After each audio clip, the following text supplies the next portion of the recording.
I don't need to be in the country club telling people what cars I have or that my house is bigger than theirs or my yacht's longer than theirs. I don't need it. What I need is the artistic creation of business.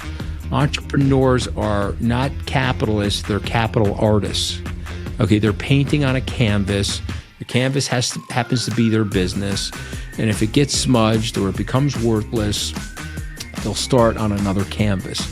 And that's the mindset that you have to have if you want to own your own business.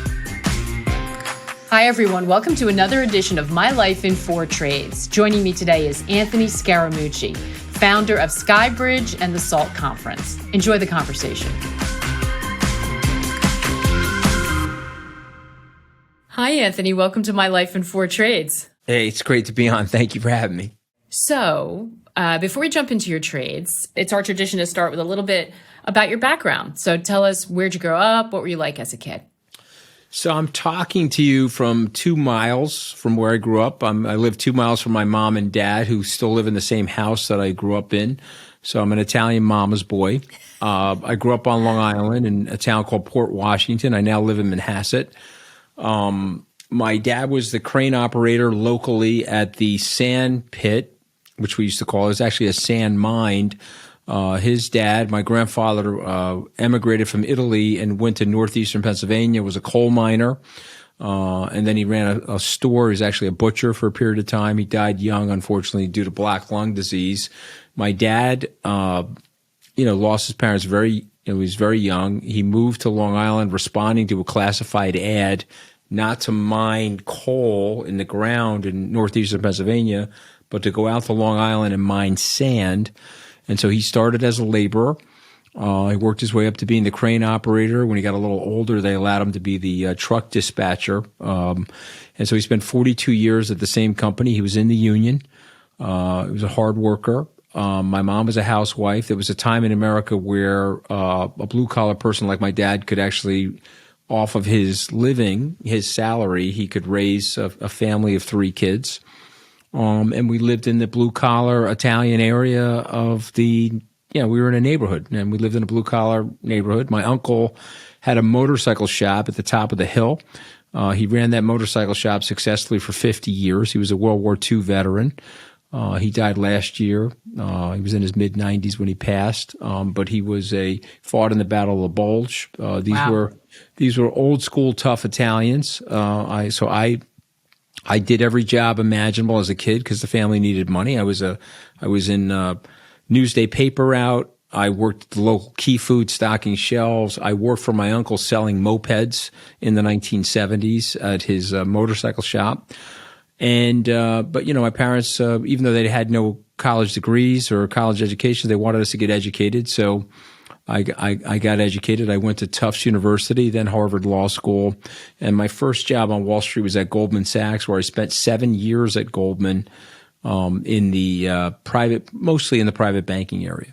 So when you were sort of heading off to college, did you know about investing in business? Did you have an idea about what you wanted to do, or did that come later? No, I had high anxiety about money. If, you're cheaper than my therapist, so I might as well just let it all out on your podcast. I had my dad was up against it. So if his wages got cut due to a slowdown in the economy, that was bad for the family. So remember, somebody like my dad, if you're working on the weekends, that's good for you because you're getting time and a half or double time. If you're only working the 40 hours, that's bad for you because you don't have the extra income. And so we all went to work to help supplement my dad's salary, if you will. My mother worked in a nail salon. She became a makeup artist. She used to, if I didn't, this is sort of funny to say this, but if I didn't see my parents on the weekend during the day, that was a good thing. That meant my mother was making up a bridal party somewhere on Long Island. She was a makeup artist. And my father was down on the dock working as a crane operator. Those two things on a Saturday or even possibly a Sunday, those are good things for the family. So, no, I had no clue, but I had a lot of anxiety about money. And but I was also incredibly superficial with my decision making at that time. So I went to Tufts because I got recruited for football. Even though I'm short, I was pretty fast as a kid. I then hurt my knee, which gave me the opportunity to study as opposed to really do anything sports related, which was good for me because it ended up helping me get into Harvard Law School. But I was a junior at Tufts, had no idea what I wanted to do. I opened up the Time magazine. They were paying starting salaries at these New York City law firms, $65,000 a year. I said, oh my God, my dad's making like 33 grand. So I can go work as a lawyer and make double what my dad makes. Okay, I'm going to go to law school. And that was how superficial my decision making was at the age of 21. And so I got into Harvard Law School. My mother thought it was Hartford Law School. I mean, these people were clueless. And I said, no, Ma, it's Harvard. She said, why the hell would they name it Hartford Law School if it's not in Hartford? I said, because it's down the block. It's in Boston. But Harvard's real bragging rights. I would have thought that they would have quickly figured that out. So anyway, yeah, she had no clue. And she got a clue later in life. And we always tease her about it. She's 85 years old. And I always tell her, yeah, I went to Hartford Law School, Ma, But, I'm there at law school hating every minute of it. I wanted to drop out. Of course, I'm in an Italian family. My mother's go-to is I'm going to kill myself. I'm going to kill myself if you drop out. And then this is the best part of the story because you asked about my origin, okay? I wanted to drop out Thanksgiving weekend, 1986. My mother says she's going to kill herself. Okay, no problem. So I stay in law school. I finished law school. I get a job at Goldman Sachs. When my mother found out that Goldman Sachs wasn't a law firm, she started to cry, okay? And for about 5 years, okay, she told her friends in the neighborhood that I was at a law firm called Goldman Sachs. Okay, so I remember like Mrs. Panetti, okay, I remember I was like, I don't know, I think I was at the Rosano's Italian Deli, and Mrs. Panetti said, so that law firm you're working at, Goldman Sachs, how is it working out for you? I'm like, the law firm that I'm working at? And then it dawned on me, my mother was embarrassed, Mag, that I wasn't a lawyer. Okay, so she was telling her friends in the neighborhood that Goldman Sachs was a law firm. I mean, you can't make the shit up, right? So, I mean, this is exactly how I grew up. What was your experience like when you got to Goldman? Did that background help you or ground you in any way? Or did you think it was sort of an obstacle to overcome? That's a really good question. Let me think about that. I would say a little bit of both, actually, right? I mean, so this is like sort of so honest that it'll probably make people uncomfortable for me saying this to you. But, I wasn't set up for Goldman.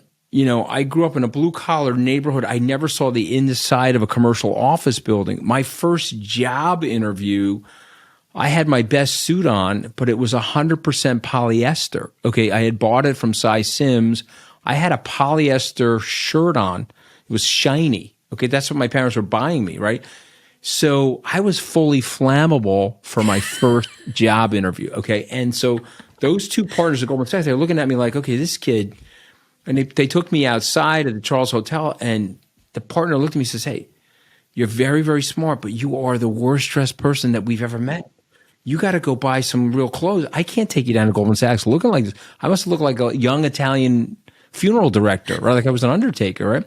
So I'm like, okay, and I didn't know what to do. So I got a student credit card, it's like 20% interest rates, and I went to Brooks Brothers, and they got me a discount, student discount. I bought 2 suits, 3 shirts, and a couple of ties, like these rep ties, because you're like these boarding school rep ties, which I absolutely knew nothing about. And I went to Goldman Sachs, and I had to buy a new pair of shoes too. So, and I got the job. So I was prepared for it though, because I had a lot of street smarts. I had worked for my uncle, his motorcycle shop. I had a lot of commercial instincts as a result of that. But I was ill prepared for it because I had no idea culturally how to frankly fit in. Yeah. Was your initial, and then we'll get to your trades, because I think this is sort of interesting. Did it take you long to acclimate? I mean, to sort of figure out how to navigate in that environment, not the job specification, but kind of culturally. No question. And you know what? I'm still acclimating. Okay, so I'll let you know when I'm fully acclimated. I'll give you the heads up, okay, because I'm actually still acclimating. And I often see these guys at big banks at these conferences, or some of them, frankly, even come to my own conferences. And they're like looking at me like I got three heads, because I don't fit into the corporate box. I'm not going to act like them or talk like them. And then somebody said to me, "Well, you're not really that woke." I'm like, "I'm not that woke. I'm in a coma. Forget about being woke, okay? I'm just going to be me, okay? Treat everybody fairly, treat everybody equally. If you don't like what's coming out of my mouth, that's too bad. I'm running my own company. Let's go. Treat people nicely and fairly and treat them equally." So you're in Goldman, and I put this trade first. I think we have two trades from the 90s, but I put this trade first, and that's a big bet on a biotech company called Cenacore. You were long 50K calls, and this is one of your worst trades. So set the scene for us. What's happening at this time in your life? So what's happening in my life, I'm swinging from massive insecurity to overconfidence, borderline arrogance. Okay, so I am at Goldman. I'm on the trading desk. We have a biotechnology research analyst that has put a buy recommendation on this company, Cenacore. I go to meet with him. And Cenacore at that time was a biotech company in the early 90s. It was developing a cure for sepsis, which, is a very difficult thing. 30 years later, we still haven't cured it. And they have this cure for sepsis. It's going to reduce mortalities in the hospital. It's going to be a blockbuster drug. And so I meet with him and I decide that I am a genius, okay? And even though I have no experience as a scientist, I have no experience in biotechnology, I am a biotech guru. I'm a genius, all-knowing, omniscient genius. So I buy call options leading into the FDA phase 1 approval for this sepsis drug. And then the worst possible thing happens to me. They approve it. And so these call options go from like $6,000 to like $80,000, okay? And I am now a guru and I'm a genius. Rather than paying off my school debt with that money, which I should have done, I rolled it into the forward call sequence for the phase 2 trials. And get this, I went to the FDA. Okay, I flew down to the FDA with the biotech guy for the phase 2 hearing. They disapproved it. Okay, and the call options imploded, and I went from plus 80,000 to minus $50,000 in my account. It had to do with the way the leverage and the margin call worked on the account.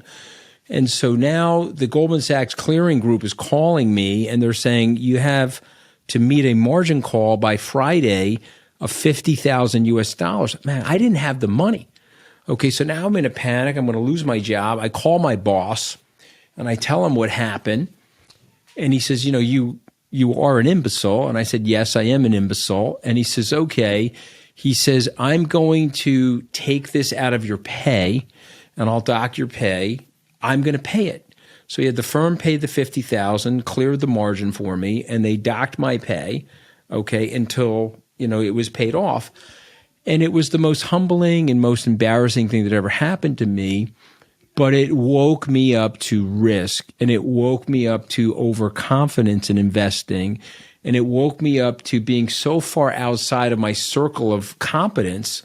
What am I doing in biotechnology call options at the age of 27 when I absolutely have no clue as to what this is or what is actually happening? And so, yes, I think I marked that one down as my worst trade because you're asking about 4 trades. But in a weird way, Maggie, that was like my best trade. Yeah. Because it set me up psychologically to be humbled by markets. Listen, I've been humbled by life and markets. There's been a lot of life experiences for me that have gone up and down.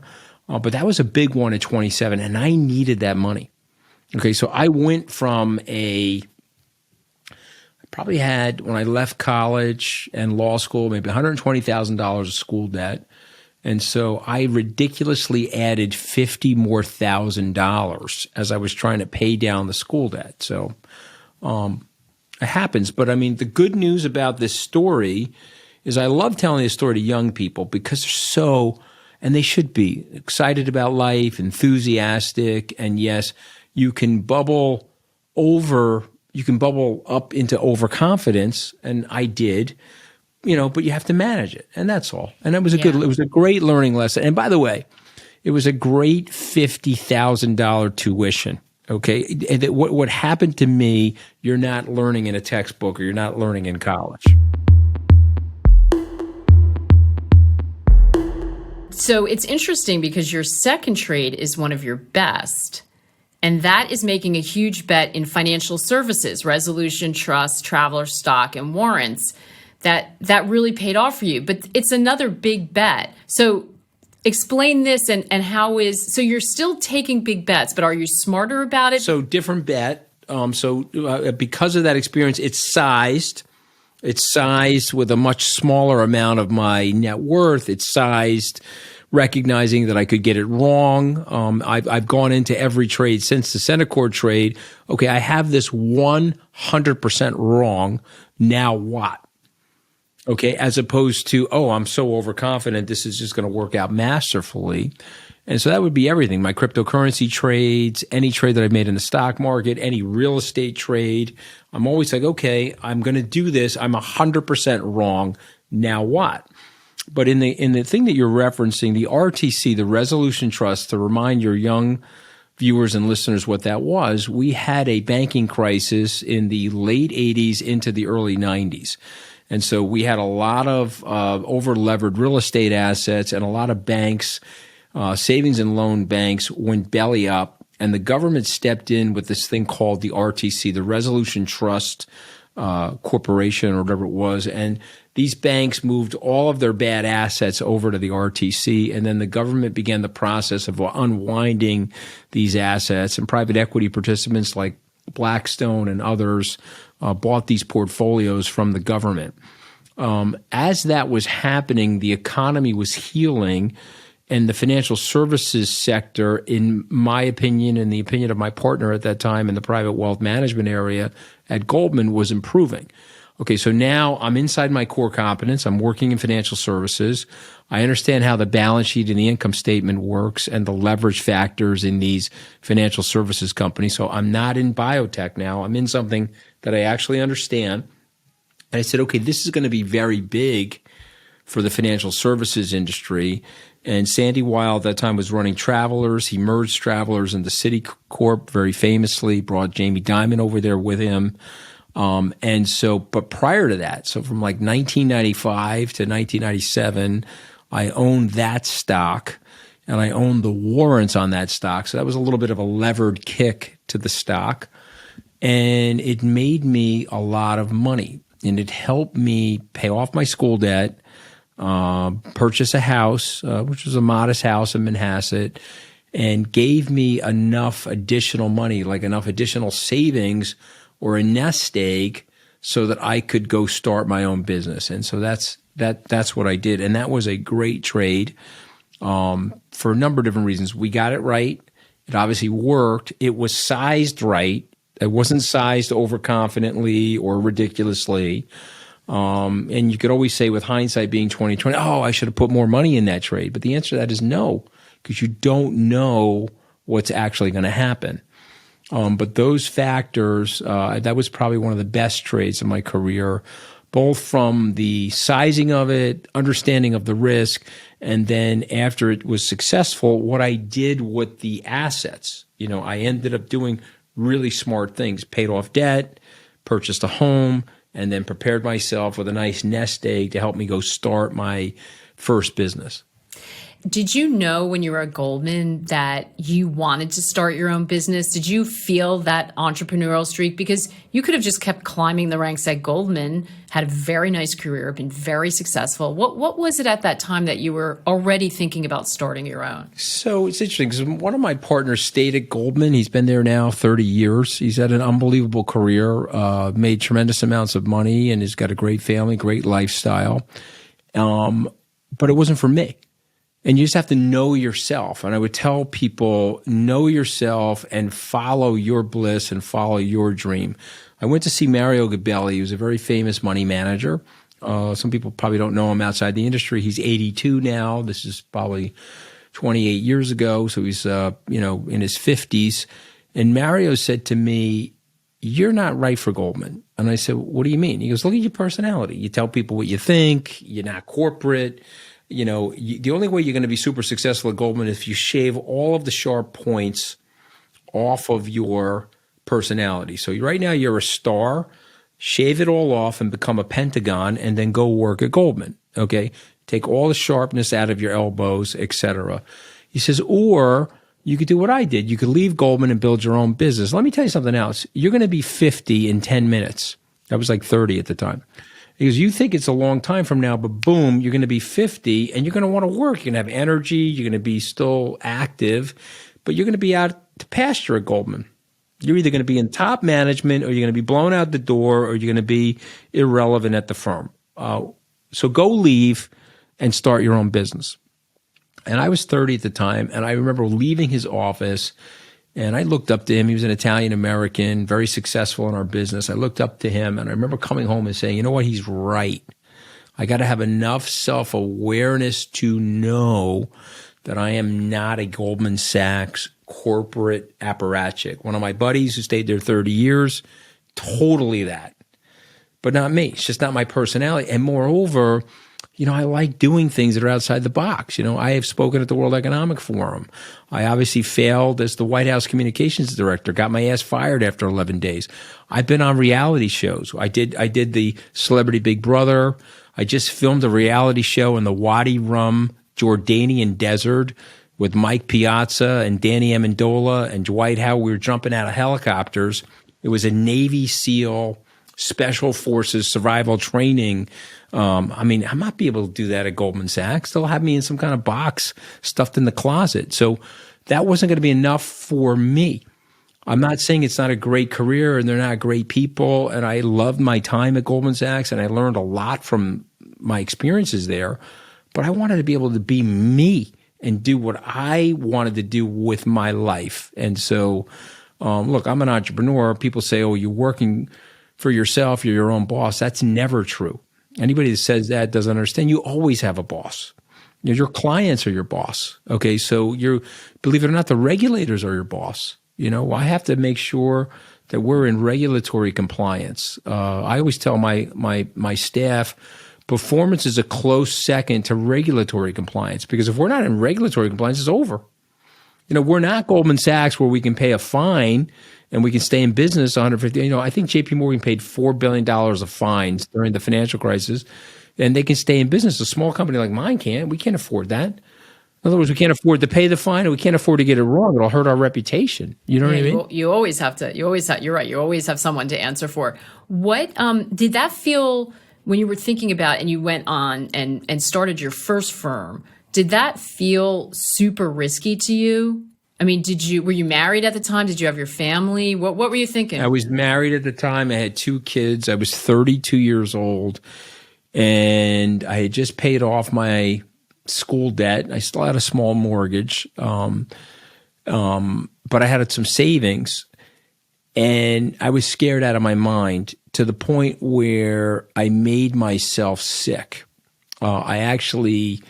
I think I stressed my body out. I think I had the flu. I think I had 100 degree plus fever my first day on my job at my quote unquote new company, which was me and my partner sitting in a room smaller than the one I'm in right now. And I remember thinking, I got to be crazy to do this. I'm leaving. This probably sounds like bragging, but I'm not bragging. I'm just being observant. Okay, I was making over $1 million a year at the age of 32. And I went from making $1 million a year, and that's 1996. That was big money back then. Ago, yeah. And I was making $1 million a year to making no dollars a year to start my own company. And I remember thinking, I am absolutely stupid to be doing this. Why am I doing this? But I was driven to do it. And you know what? It turned out when you make decisions like that, you are forced into the box of survivorship and eventual success. You're going to figure it out, Well, not everyone does, though, Anthony. Some people, I mean, No, but you know what? I have and I haven't. I failed at things and I get up and I get restarted, that's what you have to do. I mean, I have a picture on my phone. We haven't gotten to Bitcoin. I don't know if Bitcoin is a success or not. We don't know yet, right? So here's a picture on my phone. So we can't add this to the trades. Can you see that? Or probably not. Can you see that? Okay, that's me sinking in the SS Mooch. Okay, and I wish I owned that many Bitcoin, right? If you invite me back on, this could either be a great trade or a horrific one. I'm not sure which, but that's a composite. And I look like Tyrion Lannister, like a dwarf in the picture. Okay, it's totally fine. And I'm sinking in the Bitcoin boat. And that was on the front page of the New York Post business section about 6 or 8 weeks ago. And my Bitcoin exposure, I'm getting rocked right now. Now, truth be told, I bought those coins in the 16, 17,000s, and they're still trading in the 19,000s, but they're down from 60 plus thousand. So I'm getting rocked. And it could be a bad trade, but it may not be. I put it on for 5 years. Let's see what happens. My point is, why am I bringing that up? That could be another failure of mine, at which point, I'm going to have to rebuild and rethink and restructure and regrow. That's what you do in life. You move and you adapt and you pivot and you have neuroplasticity in your brain where you're expanding the flexibility of your intelligence. You chose that. I understand that it's sort of was being true to who you are, but financial instability was such a major part of your childhood that it's interesting that you left the security of a place like Goldman and took a gamble and kind of went back to that having financial instability, at least at the start. I'm going to explain why, because I think this is elementary to everybody's career as they think about their career and they're idealizing their adulthood. There were moments of great financial anxiety and pain in my family from ages 11 to 18. So over that 7-year period of time, there was great financial uncertainty. And I remember thinking, okay, my dad has a boss and he has no control over what's happening to him. Okay, so therefore, I am going to do everything in my power not to have a boss. Okay, Jack Welch used to say, control your own destiny or somebody else will. Okay, and so I admired my dad's work ethic. I admired who he is as a person.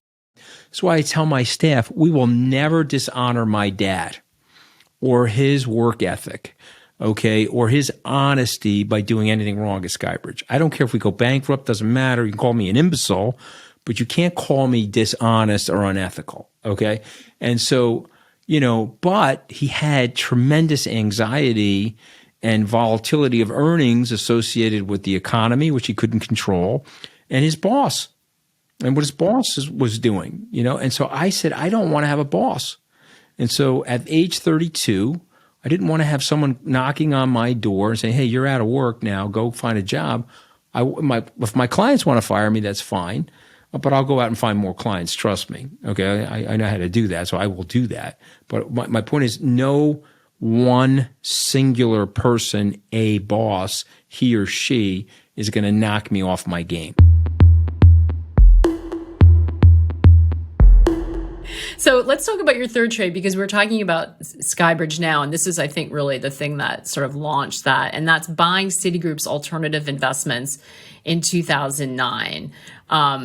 So talk to us about that, because I think it's hard to overstate the just misery around that time in the financial sector. I mean, it was, the global financial crisis. Things were blowing up. The unthinkable was happening. So an interesting time to make a big purchase. So, what's going on with you and what are you? So what's going on with me is just to give you the backstory. So my first business was pretty successful. It was also in a bull market. So we started in 96.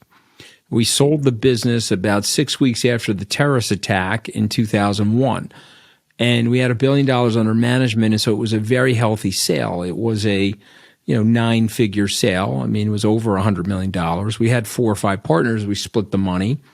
But, that's 20 years ago. That was big money for a guy like me. I paid my taxes. I think I put a lot of that money into municipal bonds. And there it was. And so I had sold the business to Neuberger Berman. I went to work at Neuberger Berman. Neuberger got bought by Lehman Brothers. That was also very good for me because I owned stock in Neuberger and I got the bump. And so now I'm at Lehman Brothers. When my contract ended, I went to Dick Fold and said I wanted to start SkyBridge. And so he was great. He gave me $10 million of balance sheet money to start SkyBridge. And so we started SkyBridge and it got off to a successful start. And then wham, we got hit with the financial crisis. And so now the business was doing poorly. I was quite nervous about the business. And we decided to do two things at that time. Number one, we got a room block. It wasn't really purchasing it. We got a room block from the Encore Hotel, which is part of the Wynn complex in Las Vegas. And we started what ultimately became the SALT conference. We did that because all of the major banks were leaving Las Vegas at the time. And I thought that this was a contrarian's move to start a conference when everyone else was leaving the conference business. Maybe we could create something out of the ashes of what was going on. And then the secondary thing was I had lunch with Jane Fraser, who's now the CEO of Citibank. And Jane was a friend of a friend. We got together. She was running with Mike Corbat, who was her predecessor CEO. She was running something called Citi Private Holdings or something like that. And they were dispensing and getting off their balance sheet all of their non-core assets. So they took $25 billion in from the federal government. And the government said, that's great, but we want you to be in commercial banking. Get rid of all of your non-core assets. And Jane said to me, I wanted to buy her hedge fund seeding business because I was in the hedge fund seeding business. And she said to me, well, I don't want to sell that to you, but I have a fund of funds. You know, I could sell you not just the seeding business, but I could sell you the whole fund of funds complex.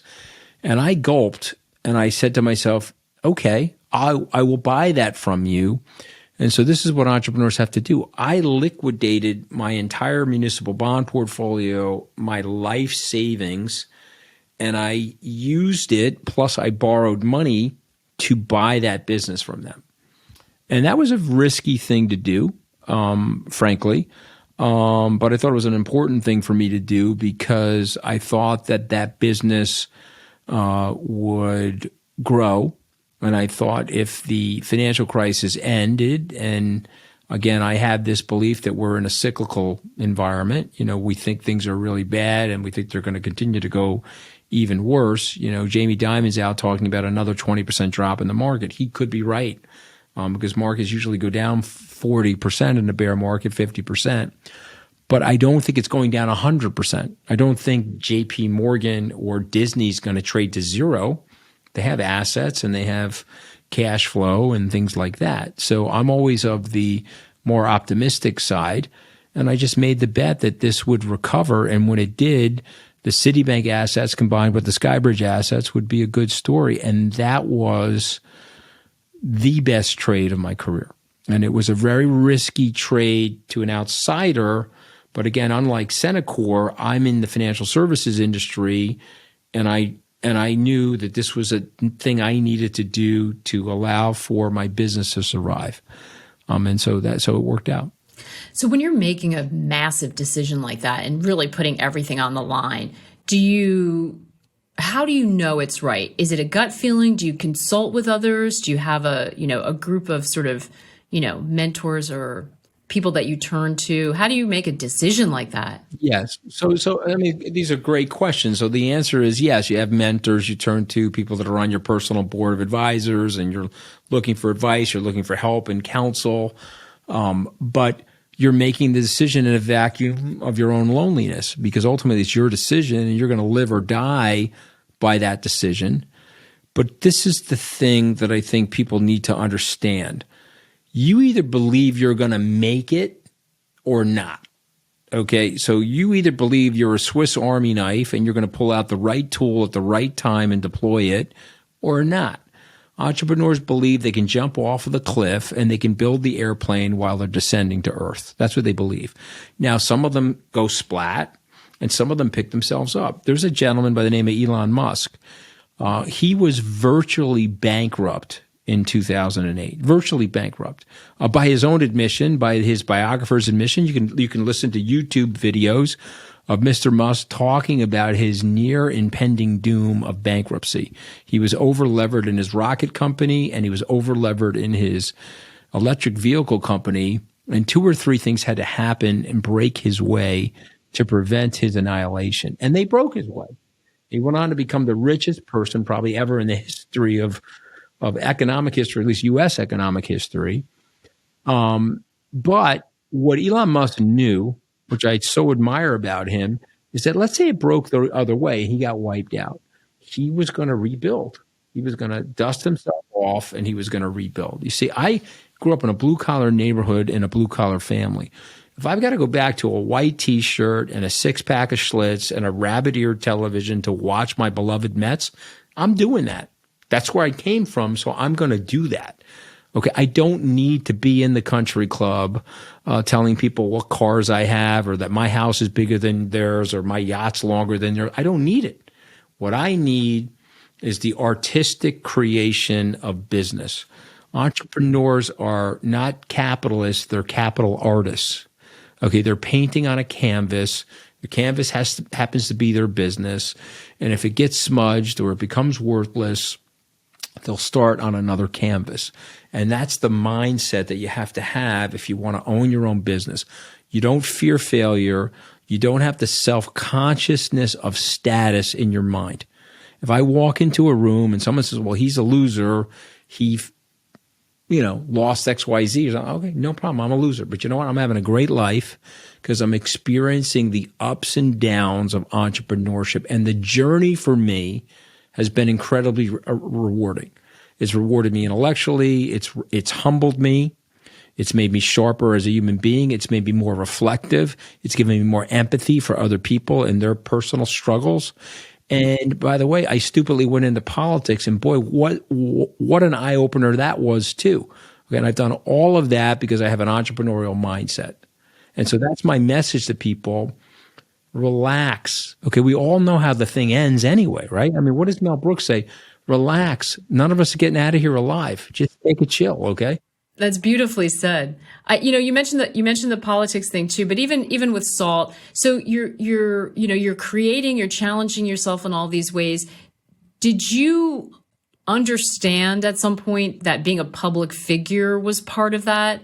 And do you like that? Does that stress you out? Is that a part of the sort of, business that you've built that you enjoy? Another really good question. So I would say to you that I had no interest in being a public figure, and I can give you evidence of that. I joined Goldman Sachs in 1989. I did not make a television appearance until 2009. So I just, that's 20 years, never went on TV, never had a interview. I had my own business, started in 1996. I could have gone and done those things. I had no interest in it. So what happened to me is we were failing. Okay, SkyBridge was becoming Low Bridge, the bridge to nowhere, blown up bridge. I mean, I had all kinds of nicknames for it. And I was like, okay, well, how am I going to make this a success? Well, when we started the SALT conference, one of my friends said to me, well, you're not going to get anybody there if you don't promote it. Okay, so I went on. I think Neil Cavuto invited me on. I went on to talk about the SALT conference. And then he invited me back, and he was asking me about the economy. And okay, he invited me back. And then all of a sudden, CNBC saw me. And it's like, okay, forget about them. Come over here. You follow what I'm saying? And then all of a sudden, I started growing this persona in the media related to the economy, related to business. And then because I was in politics, how did I get in politics? I got in politics only because how did you get in? How I had no network, Mac. There was no network. So I'm at Goldman trying to meet rich and successful people, and I'm in a laborer crane operator's family. I was never inside a country club, never hit a golf ball, never swung a tennis racket. How am I going to meet these people? And so I wrote my first check, young Republicans for Rudolph Giuliani. Okay, I was 25 years old. I wrote him a $250 check to be part of his campaign. He loses to Dave Dinkins. That's very good for me. I end up becoming a friend of his. I end up working with him. 93, he wins.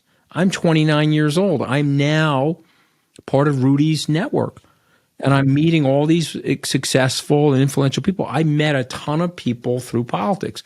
So I worked for Rudy, I worked for Pataki, I worked for D'Amato, I worked for all different types of people. Then a relatively unknown guy who went to law school with me was running for president. His name is Barack Obama.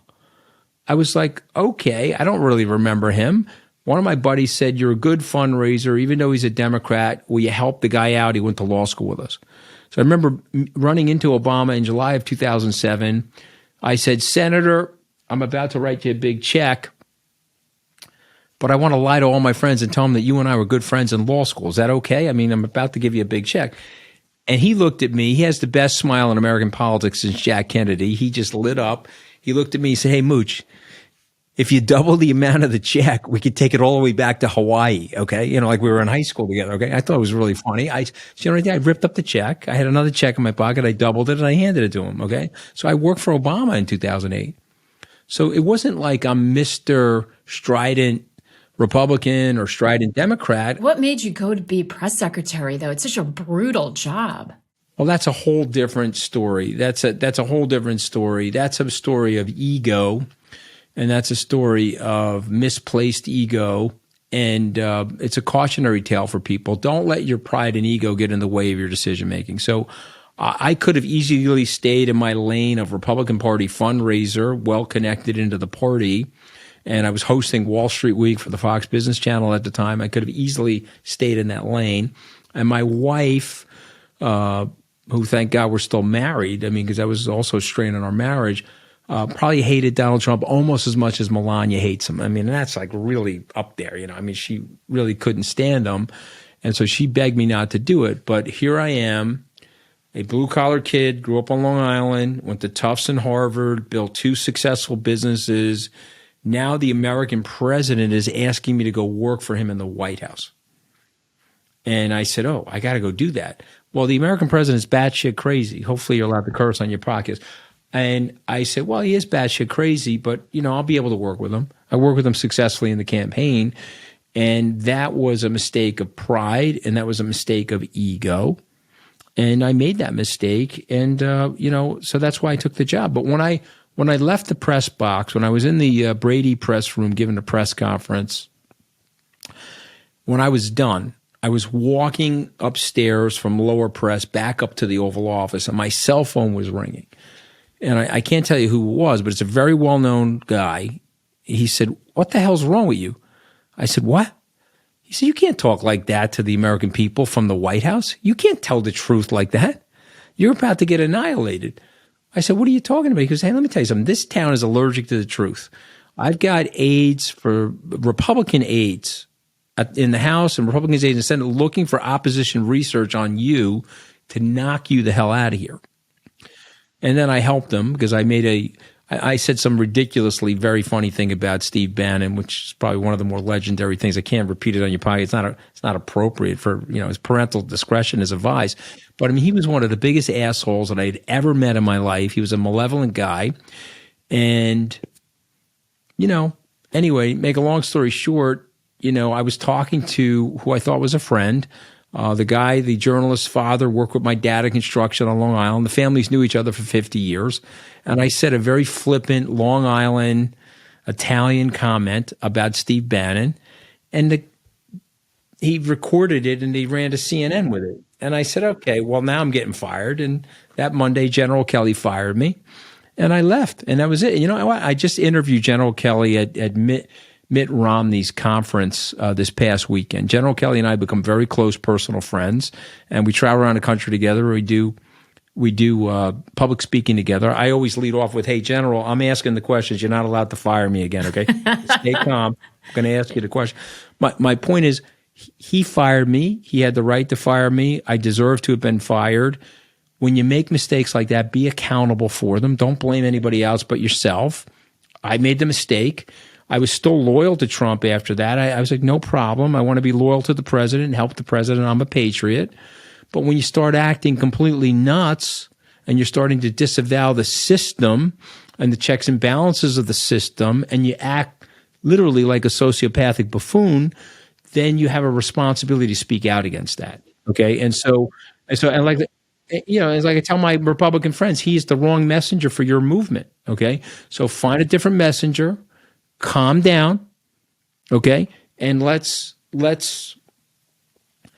run the country appropriately. Okay. Enough of this left and right nonsense. How about right or wrong? Yeah. And we certainly need some progress. I had no problem speaking out against them. It cost me relationships. It cost me my business.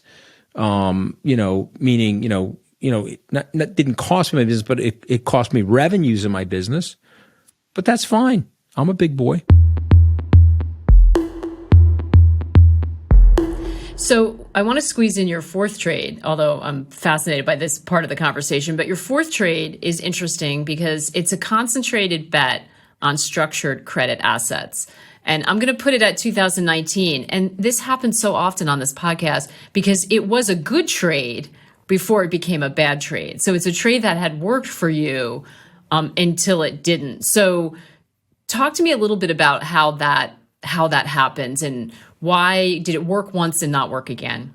Well, so we put that trade on in the aftermath of the financial crisis. So a lot like what was going on with the Resolution Trust back in the 90s, the financial markets were healing, and this is sort of the 2009-10 timeframe. And so structured credit, housing loans, credit card loans, auto loans, things that are packaged and structured by Wall Street and syndicated, if you will, how could I say this? They were getting blown to pieces in the 2008 crisis. It was down 40, 50, 60%. So we were buying things 30 cents on the dollar, expecting them to go to 70, never get back to 100. And so we made that bet. It was very successful. We then shedded those assets and we started buying into activism and things like that. And then in 2017, 18, when I returned to SkyBridge after my failed political career, we went back into structured credit. Why did we do that? Well, we thought that the volatility was low, and we thought that the beta, okay, that's your measurement of risk to the overall market. If it's below 1, that means you have taking on less risk than the market. The beta on that stuff was 0.3. So we were taking 70% less risk than the overall market. And we thought the market was a little top heavy. So we thought that was a defensive place to be. And we got it wrong. In March of 2020, that beta, which is just, garbage in, garbage out data, those trades got annihilated in the COVID-19 crisis. And no one had expected the economy to go from a 2-ish% growing economy to a standstill. But this is my message to your podcasters, okay? Anything that you think cannot happen will happen. Okay, let me repeat that, okay? Anything you think that cannot happen will happen, okay? And you have to live your life like that, okay? So, we didn't. We got caught, and we had too much on. We had too much exposure, and I think I said it to one of your producers. It was like we were picking up pennies. We were earning yield, but we were picking up pennies in front of a steamroller. And so the steamroller hit us and knocked our principal down. Now, we recovered from that, but structured credit is down again. But we've recovered and we rotated out of it. I'm more into cryptocurrency now and to some more growthier places. But again, I'm doing this 34 years, and you make mistakes. You get things wrong, okay? Berkshire Hathaway, the legendary investor Warren Buffett, go look at what his stock has done year to date, okay? You do get things wrong, okay? And so you have to stay humble and you have to stay open-minded to what's going on in the markets. What keeps you in the game? Because now, as you mentioned, you're into crypto. FTX took a stake in SkyBridge, and that's like a whole new area, whole growth area. It seems like that's a hard choice or risky choice to put yourself in there, and yet you do. What keeps you sort of on that front foot? Again, I could be wrong, and you'll invite me back on. We'll either, like I said, I'm sinking in that boat according to the New York Post. I'm either going to be sinking or be building my own yacht. It's going to go one way or the other. I looked at the technology. I have a pretty decent understanding of financial services after 3 decades. And I just think the blockchain technology is better technology than what's out there right now. And in the world, as we're decentralizing, which is a very empowering thing for the individual, the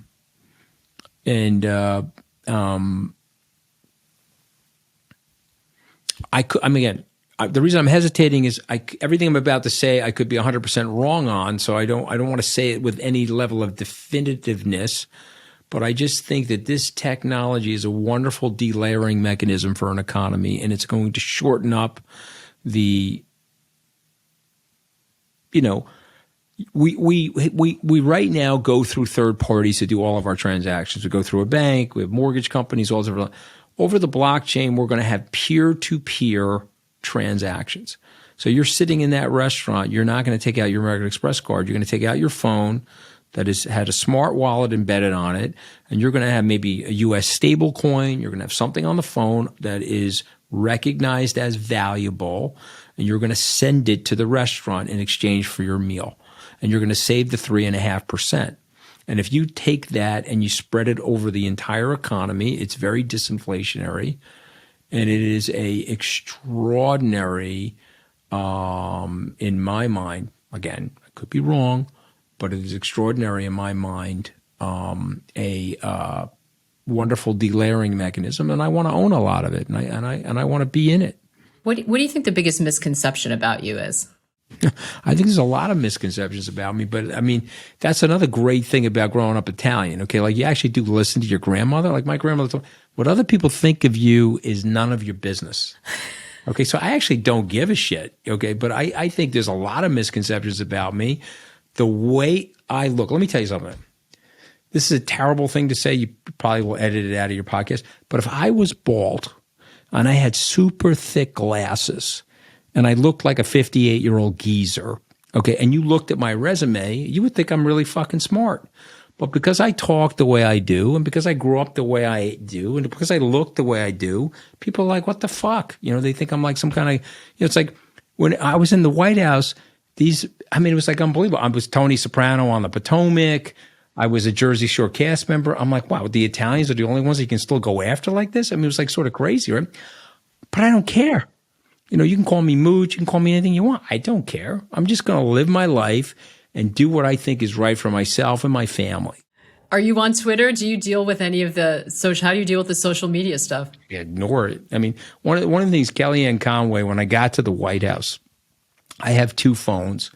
She said, could I have your phones, please? I said, sure. And I gave her my password. She went into notifications and shut off my Twitter notifications. She said, trust me, don't look at these things. Okay. And she was right. I actually asked because I think that people are living in a world where they live online a lot. And, I think it's hard to navigate sometimes. And you've done a great job of doing that and kind of kept your roots about you, and your center. What advice would you give? You gave so much fantastic advice about sort of overcoming failure and kind of picking yourself back up again. What would you leave people with when it comes to sort of dealing with the stress around that? How do you stay so sort of calm and carry on and kind of reinvent yourself over and over? Leave yesterday behind. Leave it behind. Okay. Okay. Leave it behind. Okay. The millstone of regret. You cannot get through life without making regrettable decisions. Okay. You can't. Made a mistake in a relationship, you made a mistake in business, you made a misjudgment about a person that caused you grief on your job. You can't do it. There's too many decisions. And you're guessing. Most of the time you're guessing. So you can't, I should have done this or I should have done that, okay? I don't wake up in the morning and say, I said something really stupid about Steve Bannon. Very funny. But I said something really stupid about him. It got me fired from the White House. Let me kick myself in the pants today. Jeez, No. You take the millstone of regret that's on your neck, take it off your neck, and you leave it behind you. And that's on all things. And you got today, and if the good Lord is good to you, maybe you're going to have tomorrow. Let's seize today, and let's focus on how we're going to grow for tomorrow and make ourselves a better person. That's all we can do. Okay. That's it. Okay. And if you put that in your brain, you're going to be a happier, better disposed person. You're going to have a better disposition. If you're not capable of doing that, you're going to torture yourself. And why do you want to torture yourself? You're going to be dead anyway. Okay. Just relax. You see what I mean? If you do that, I think it's a sweeping mindset change that leads to more productivity and a better outcome. I just believe that. Okay. Now, I'm far from perfect. I'm not as rich as Elon Musk, but I'm not poor. But you know what? I'm having a good time. Okay. The Mets suck, by the way. I don't know if I mentioned that, but that's fine. But I am having a good time. Anthony, it's been an absolute pleasure. Thank you so much. Hey, it's great to be on. Thank you for inviting. I don't know who invited me, but I appreciate it. And you asked very good questions, by the way. So thank you. Thank you. All right, that's a wrap on this week's edition of My Life in 4 Trades. For more on the series, visit realvision.com/My Life in 4 Trades. Make sure to use the numeral 4. Hey everyone, thanks for watching. If you like this show, you're going to love Real Vision Essential. At Real Vision, we talk to the most successful investors in the world and deliver videos that make finance interesting. It's all about helping you become a better, more confident investor. Now, we could dress that up in fancy marketing buzzwords, but it's really that simple. Oh, and right now, you can join Essential for $99 for a full year instead of the usual $239. Visit realvision.com/essential99 to join the Real Vision community. That's realvision.com/essential99.